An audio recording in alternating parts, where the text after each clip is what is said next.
चौथे स्कंद के 20वें अध्याय का 8वां श्लोक। और स्वयं भगवान विष्णु इस श्लोक को प्रचेताओं से कह रहे हैं। प्रचेता महाराज प्राचीन बरिषद के पुत्र थे। वहां भगवान क्यों प्रकट हुए? क्या कर रहे थे? प्रचेतागण तपस्या कर रहे थे लंबे समय के लिए। कहाँ पे तपस्या कर रहे थे? पानी के अंदर, जल के भीतर तपस्या कर रहे थे। तो जब तपस्या इतनी लंबे समय तक उन्होंने की, तो फिर भगवान प्रसन्न होकर उनके सामने प्रकट हुए और सर्वप्रथम उन्होंने ये श्लोक कहा। श्री भगवान उवाच वरं वृणीध्वं भद्रं वो यूयं मे नृपनन्दनाः सौहार्देन पृथक् धर्माः तुष्टोऽहं सौहृदेन वः। अनुवाद और तात्पर्य श्रील प्रभुपाद द्वारा। अनुवाद। भगवान ने कहा, हे राजपुत्रों, मैं तुम लोगों के परस्पर मित्रता पूर्ण संबंधों से अत्यधिक प्रसन्न हूं। तुम सभी एक ही कार्य भक्ति में लगे हो। मैं तुम लोगों की मित्रता से इतना अधिक प्रसन्न हूं कि मैं तुम्हारा कल्याण चाहता हूं। अब तुम जो वर चाहो मांग सकते हो। तात्पर्य। क्योंकि राजा प्राचीन भविष्य के पुत्र मिलकर कृष्ण भक्ति कर रहे थे, अतः भगवान उनसे अत्यधिक प्रसन्न थे। राजा प्राचीन भविष्य के सभी पुत्र पृथक पृथक जीव थे, किंतु भगवान की भक्ति करने में वे सभी एक थे। परमेश्वर को प्रसन्न करने अथवा भक्ति करने के लिए जीवों में एकता का प्रयास वास्तविक एकता है। भौतिक जगत में ऐसी एकता संभव नहीं है। भले ही आधिकारिक रूप से लोग एकमत हो लें, किंतु उनके अलग अलग स्वार्थ होते हैं।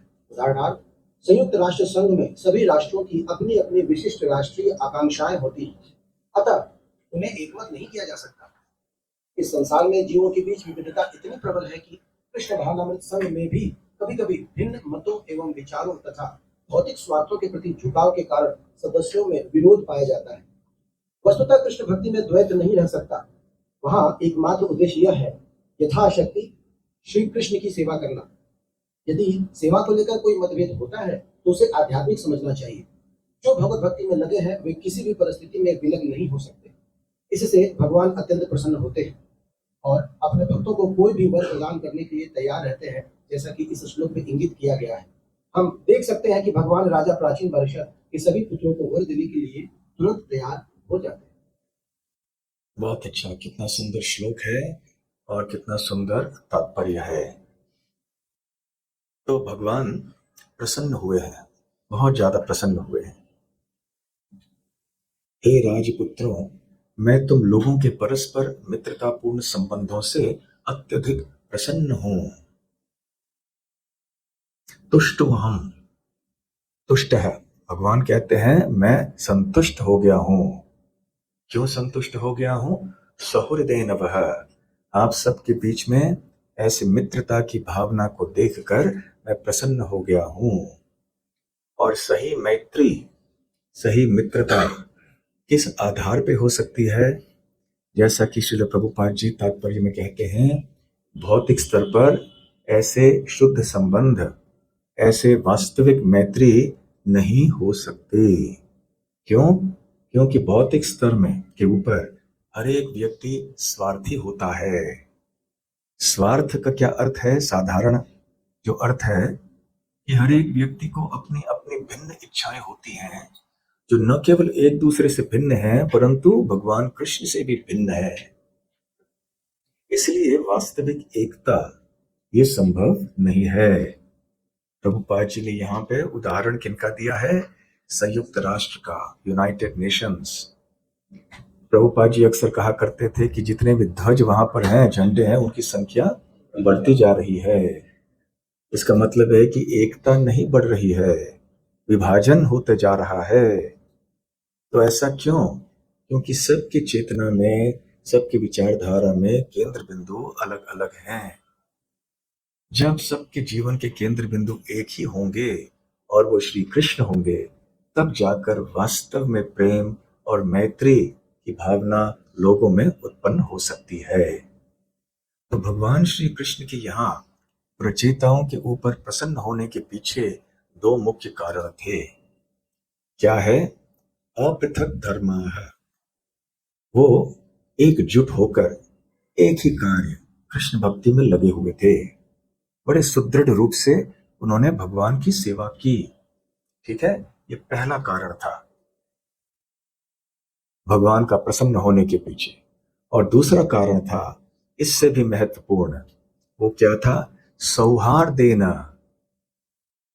भक्ति करते करते आप सबके बीच में ये सौहार्द की भावना जो मैं देख रहा हूं, जो मैंने देखा है, उसे देखकर मैं बहुत प्रसन्न हुआ हूं, हे प्रचेता हूं। ये दूसरी बात है, सौहार्द अर्थात मैत्री। सौहार्द शब्द कहां से आता है? सुहृद। हृद अर्थात हृदय, सु अर्थात अच्छा। तो सु और दुह, सुख और दुख, ये विपरीत शब्द होते हैं। जब सु आगे डाला जाता है इसका अर्थ है बहुत अच्छा, दो डाला जाता है तो बहुत बुरा।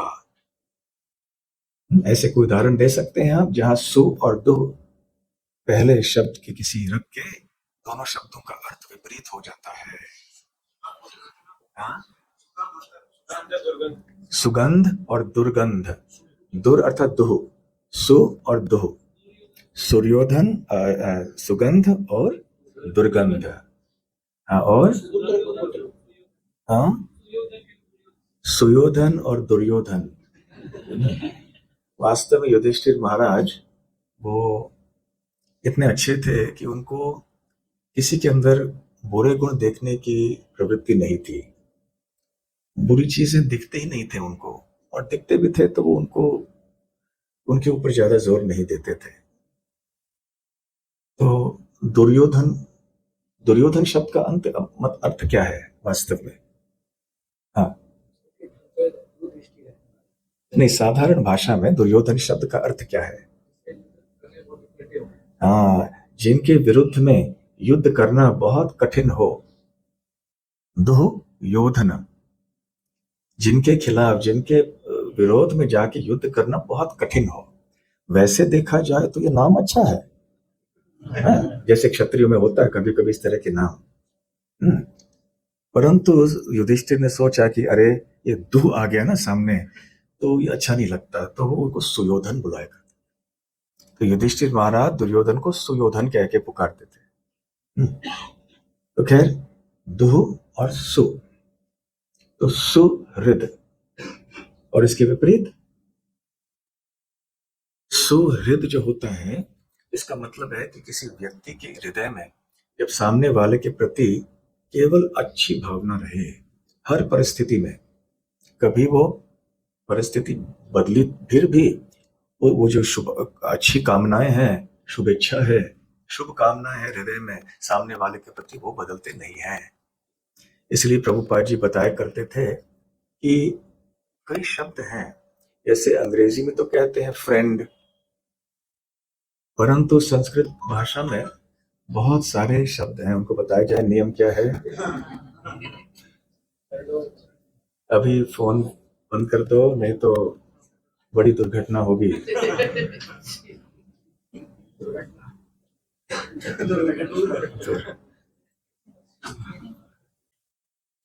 तो प्रभुपाद जी कहते हैं जो संस्कृत में कई शब्द हैं, जैसे मित्र, बंधु, सखा।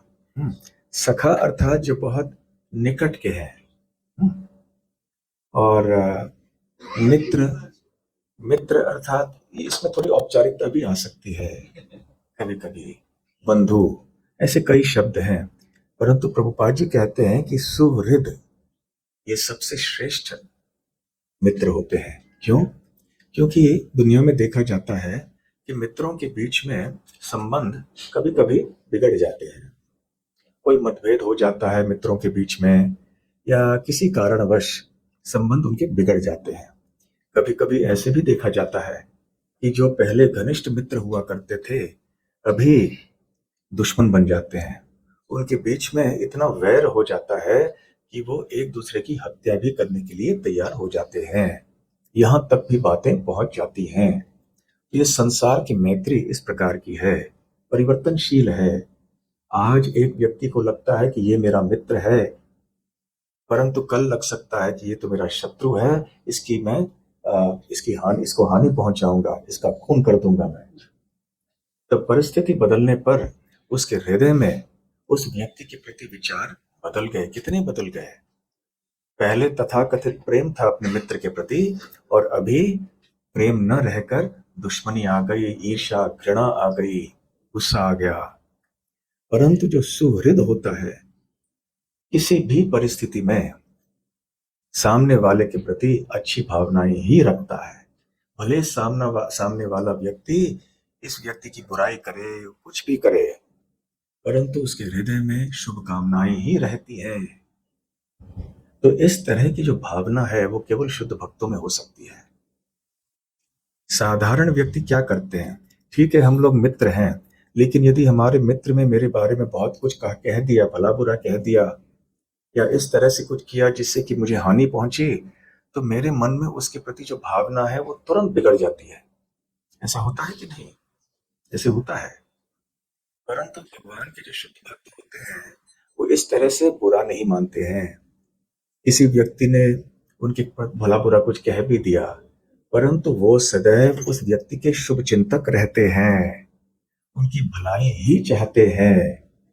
ये बहुत महत्वपूर्ण बात है, भलाई चाहना हृदय से। हरे कृष्णा। मोहन रूप प्रभु, हरि बोल। हरे कृष्णा। कम वणकम।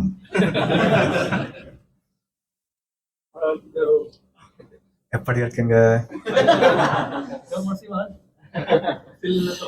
अभी मोहन रूप प्रभु दिल्ली के हो गए ना बचपन से, तो अभी दिल्ली के अलावा, दिल्ली और वैकुंठ के अलावा और कुछ पता ही नहीं है ना?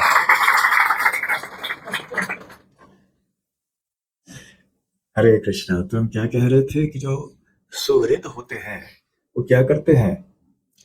केवल शुभ चिंता करते हैं, अन्यों के बारे में भला सोचते हैं।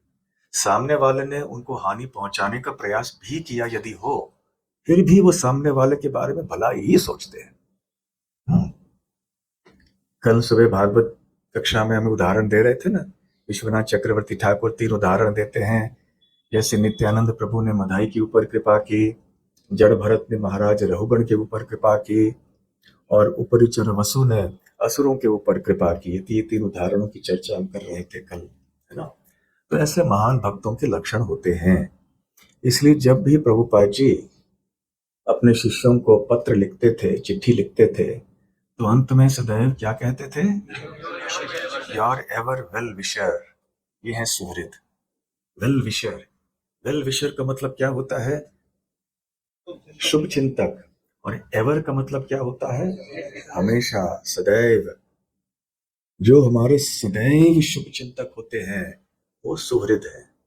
केवल भक्त ही हमारे सुहृद हो सकते हैं, और जितने भक्ति में आगे बढ़े हुए हैं वो भक्त, उतने ही अधिक वो हमारे शुभ चिंतक हो सकते हैं।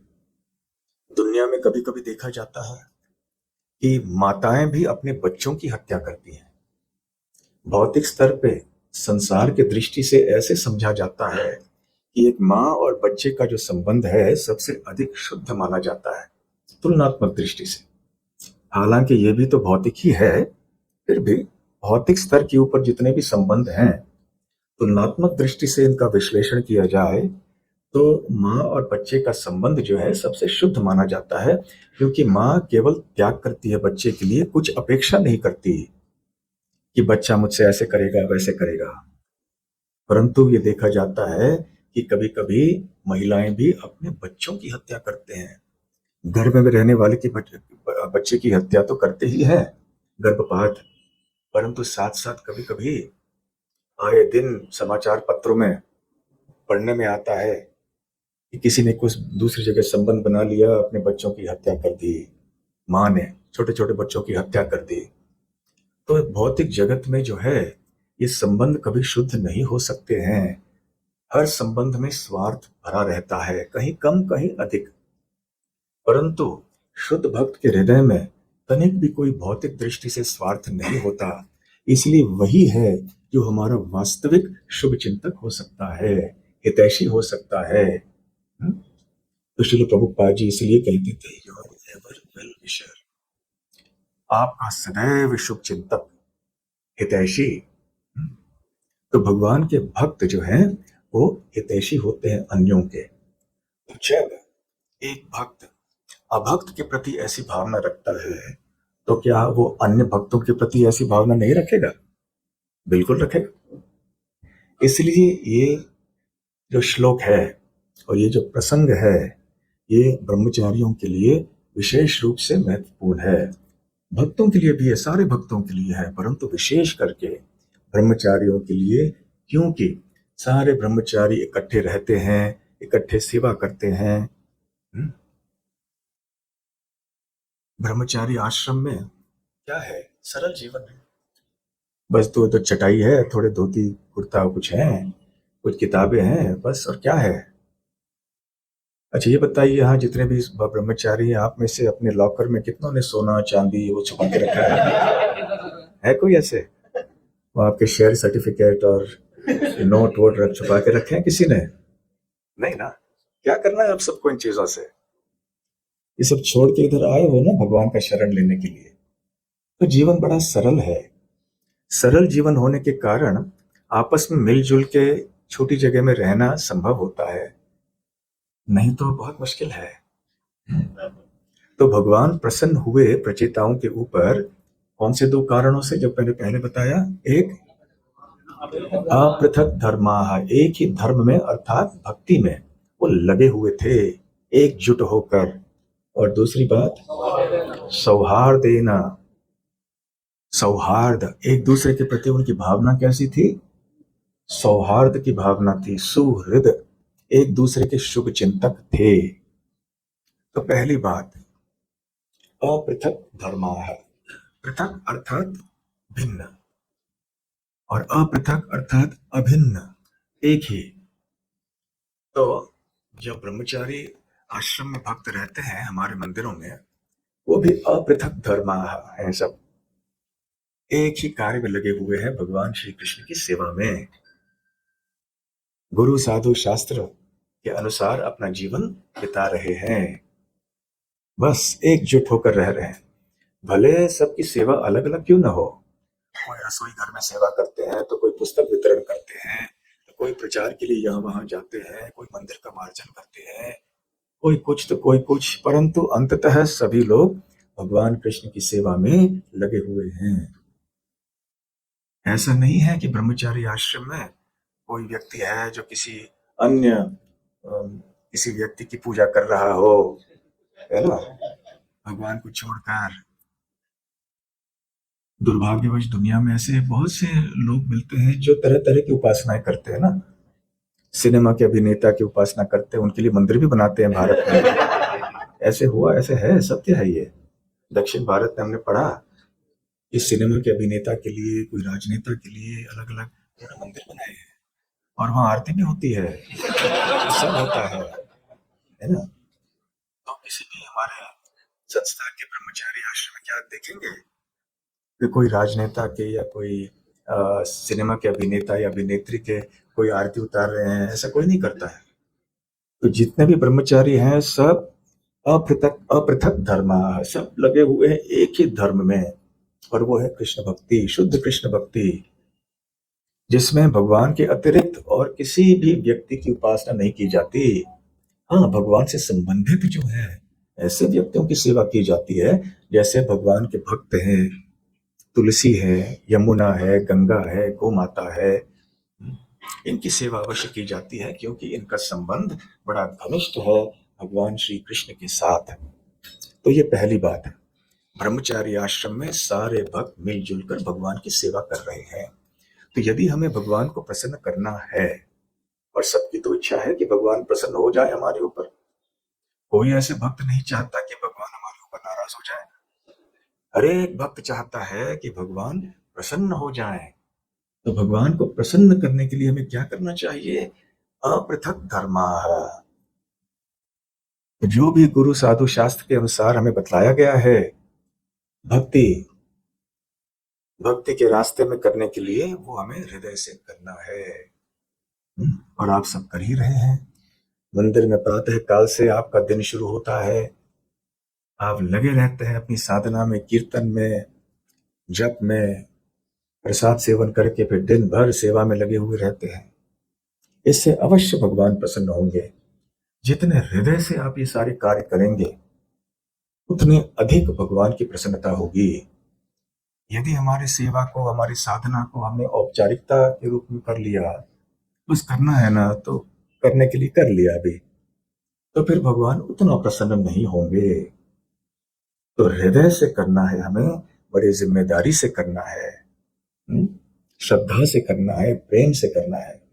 हम भगवान के लिए जो भी कुछ कर रहे हो, यदि हमें बताया जाता है कि आप रसोई घर में सेवा कीजिए और आपकी सेवा है सब्जियां काटना, तो जब आप आलू काटोगे या कोई भी और सब्जी आप काट रहे होगे तो ये समझिए कि आप ये भगवान को प्रसन्न करने के लिए काट रहे हैं। तो जब आप काटोगे तो पूरे ध्यान से काटोगे, प्रेम से काटोगे, क्योंकि आप जानते हो कि ये सब्जी पकाई जाएगी फिर भगवान श्री कृष्ण को अर्पण की जाएगी। ये आलू साधारण नहीं है, ये टमाटर साधारण नहीं है, ये कृष्ण के लिए अर्पणीय है। थोड़े ही देर में भगवान कृष्ण इसका स्वाद लेंगे। तो मैं कितना सौभाग्यशाली हूं कि भगवान के लिए मैं आलू काट रहा हूं। ऐसे एक कृतज्ञता की भावना हो, बड़े प्रेम से हम सेवा करें। छोटी चीज, छोटी सेवा हो, बड़ी से बड़ी सेवा हो। वैसे तो भक्ति के रास्ते में सेवाओं में कोई अंतर नहीं होता। चाहे कोई शौचालय का मार्जन कर रहा हो या कोई आसन पर बैठ के धुआंधार प्रवचन दे रहा हो हजारों लोगों के सामने, दोनों भगवान की दृष्टि में एक ही है। यदि दोनों भक्त उतने ही नम्रता से और उतने ही प्रेम से वो सेवा कर रहे हों तो भगवान की दृष्टि में दोनों की सेवा बराबर की है, समान है। तो आप सब वैसे कर ही रहे हो ये सब चीजें, तो और थोड़ा इन चीजों को ध्यान में रखना आवश्यक है। हमारी भावना की बात है। केवल सेवा शारीरिक रूप से करना इतना काफी नहीं है। किस भावना से, किस चेतना से हम कर रहे हैं, सेवा करते समय हमारी मानसिकता क्या है। प्रभुपाद जी एक जगह बताते हैं, एक प्रवचन में कहते हैं कि मैंने ये मंदिर बनाने की व्यवस्था की है और मंदिरों में हमारे अर्चा विग्रह हैं और कई भक्त विग्रह की सेवा में लगे हुए हैं। परंतु यदि कोई व्यक्ति, कोई भक्त श्रवण कीर्तन करना छोड़ देता है, लापरवाही करता है उसमें, तो विग्रह बन जाएगा गलग्रह। ऐसा लगने लगेगा उस भक्त को कि अरे गुरु महाराज ने कहाँ फंसा दिया हमें, हमें यहाँ अर्चा विग्रह की सेवा करने के लिए लगा दिया। ये सुबह से भी उठो, ये सब आरती करना, स्नान करके आना, ये शौच का पालन करना, शुचि का पालन करना, है ना, ये सब कितनी कठिनाई है, अरे क्या बोझ है ये। तो प्रभुपाद जी ने चेतावनी दी कि भक्त को चाहिए कि उसका श्रवण कीर्तन बड़ा ठीक तंदुरुस्त रहे ताकि वो व्यक्ति अपनी उत्साहपूर्वक भक्ति कर सके, नहीं तो भावना बिगड़ जाएगी। सेवा करते समय सेवा बोझ लगने लगे तो फिर वो ठीक नहीं है। प्रभुपाद जी अक्सर बताया करते थे कि हमारे जीवन में दो सबसे महत्वपूर्ण शब्द हैं, कृष्ण और भावना। Krishna and consciousness. कॉन्शियसनेस से चेतना तो है हमारे अंदर, परंतु कृष्ण के ऊपर नहीं है, किसी और में, तो फिर क्या लाभ है ऐसी चेतना का। तो हमारी सेवा में भी हमारी ये भावना ऐसी रहनी चाहिए, अनुकूल होनी चाहिए। तो ये पहली बात है। और दूसरी बात है कि ब्रह्मचारियों के बीच में, आश्रम में रहते हुए, ये सौहार्द की भावना होना बहुत आवश्यक है। कभी भी द्वेष, ईर्ष्या, घृणा ऐसी भावनाएं नहीं आनी चाहिए। हर एक ब्रह्मचारी को अन्य ब्रह्मचारियों के प्रति ऐसी भावना होनी चाहिए कि ये मेरे भाई हैं और हम लोग मिलजुल कर अपृथक धर्माः, हम लोग भगवान कृष्ण की सेवा गुरु साधु शास्त्र के अनुसार कर रहे हैं। तो एक दूसरे की हमें मदद करनी चाहिए, एक दूसरे की सेवा करनी चाहिए। हर एक ब्रह्मचारी को हमें आगे बढ़ने के लिए प्रोत्साहित करना चाहिए, मदद करनी चाहिए। जब हमारे कोई भाई कठिनाई में हैं तो उनकी सेवा करनी चाहिए, किसी भी प्रकार की कठिनाई क्यों ना हो सकता है किसी को स्वास्थ्य की कठिनाई हो सकता है किसी को कोई मानसिक समस्या हो सकता है किसी को कोई अम, और समस्या हो, जैसे श्रद्धा की समस्या हो जाए या साधना में डावाडोल होने लगे, कुछ भी क्यों ना हो। तो हमें एकजुट होकर रहना चाहिए, एक दूसरे की मदद करनी चाहिए, एक दूसरे के प्रति ये भाईचारे की भावना रहनी चाहिए। इसको कहते हैं सौहार्द। एक दूसरे के सुहृद बनने का प्रयास करना चाहिए, ये बहुत आवश्यक है। यदि ऐसी भावना हम बनाए रखेंगे तो फिर निश्चित ही आजीवन हम उत्साहपूर्वक इसी आश्रम में अर्थात ब्रह्मचारी आश्रम में रह के अपना जीवन बिता सकेंगे। जीवन के अंत तक बड़े प्रसन्नता से, उत्साह से हम जिएंगे, भगवान की सेवा करके अंत में शुद्ध भक्त बन के भगवान के धाम में लौट के जाएंगे। तो आपस में ऐसे सौहार्द की भावना जागृत करना और उसको बनाए रखना, ये महत्वपूर्ण है। इससे भगवान प्रसन्न होंगे। केवल कोई व्यक्ति कह रहा है मैं 64 माला जप करता हूँ, 32 माला जप करता हूँ, मैं ये करता हूँ, सेवा करता हूँ, इतनी बड़ी सेवा कर रहा हूँ, वो कर रहा हूँ, परंतु अन्य ब्रह्मचारियों के साथ अच्छे संबंध नहीं बना लेता, भला भला बुराई करता है, अरे ये ऐसा है, वो ब्रह्मचारी ऐसा है। हम निंदा करते हैं अन्य ब्रह्मचारियों की और हम प्रसन्न होते हैं जब उनके जीवन में कोई कठिनाई आती है। हमें लगता है चलो अभी एक स्पर्धा हो रही है तो वो नीचे आ जाएगा तो मैं आगे बढ़ पाऊंगा, हमारी प्रतियोगिता में मैं सबसे आगे रहना चाहता हूँ। तो ऐसी भावनाएं यदि आने लगेंगी हमारे हृदय में तो हमें पहचान लेना चाहिए कि ये भौतिकतावाद है, मटेरियलिज्म, मटेरियलिस्टिक मेंटालिटी। तो ऐसी भावनाओं से हमें सतर्क रहना चाहिए, सावधान रहना चाहिए। जब भी कोई भक्त ब्रह्मचारी हो, बहुत अच्छी तरह से प्रगति कर रहा हो, तो हमें प्रसन्नता होनी चाहिए कि कितनी अच्छी तरह से ये प्रभु कर रहे हैं प्रगति। और किसी ब्रह्मचारी के जीवन में कोई कठिनाई आती है तो हमें थोड़ा दुख होना चाहिए और देखना चाहिए कैसे हम इस ब्रह्मचारी हमारे भाई की मदद कर सकते हैं। और यदि कोई ब्रह्मचारी आके हमारे साथ कुछ ऐसा व्यवहार करे जिससे जो हमारे लिए अप्रिय लगे, फिर भी उस ब्रह्मचारी के प्रति मन में बुरी भावनाएं नहीं रखनी चाहिए। अरे इसने ऐसे मेरे साथ बात किया। कभी कभी जब हमारे साथ कोई ऐसे भला बुरा कह देता है ना, सालों तक हम भूलते नहीं है। ऐसे होता है कि नहीं? हाँ, होता है ना ऐसे। मैंने तो ऐसा अनुभव किया, कई भक्त आके कहते पुरानी बातें, 10-20 साल पहले वाली बातें भूलते नहीं है। इस भक्त ने ऐसे मेरे साथ किया था इतने साल पहले। अब ये सारी चीजें हैं, हमको बांध के रखेंगी भौतिक जगत में। हमें इतनी बड़ी यात्रा में जाना है गोलोक वृंदावन की ओर, और साथ में अनेक लोगों को लेकर जाना है। हम ऐसे छोटी छोटी चीजों में अटक के रह गए, इसने ऐसे किया, उसने ऐसे कहा, तो बस हम किए कहने करने पर ही अटक जाएंगे, दोबारा जन्म लेना पड़ेगा। तो इसलिए आश्रम में वातावरण ऐसे होना चाहिए। लेकिन याद रखिए, इसका अर्थ ये नहीं है कि हमें भावुक बनना चाहिए। हमारे जो संबंध आश्रम में होंगे वो गुरु साधु शास्त्र के अनुसार होने चाहिए। तो ऐसी भावना यदि हमारे बीच में हम बना के रखेंगे तो फिर भगवान कृष्ण अवश्य प्रसन्न होंगे, और भगवान हमारे ऊपर प्रसन्न हुए तो हमारा जीवन सार्थक हो गया, सफल हो गया। और क्या चाहिए? चाहे दुनिया हमारे ऊपर अप्रसन्न रहे, परंतु भगवान और गुरु वैष्णव हमारे ऊपर प्रसन्न हो तो बस हमारा जीवन सफल। तो ये दो कारण हैं जिनसे भगवान इतने प्रसन्न हुए। और आके वो क्या कहते हैं? वरम वृणीध्वम, आशीर्वाद, कोई वर या आशीर्वाद मांगो। कौन? नृप नंदना, नृप अर्थात राजा, नंदन अर्थात जो प्रसन्न करते हैं। जो पुत्र को नंदन कहते हैं या पुत्री को नंदिनी कहते हैं, वृषभानु नंदिनी देवकी नंदन। नंदना अर्थात बहुवचन। तो हे नृप नंदना, हे राजकुमारों, आपका कल्याण हो, भद्रम हो।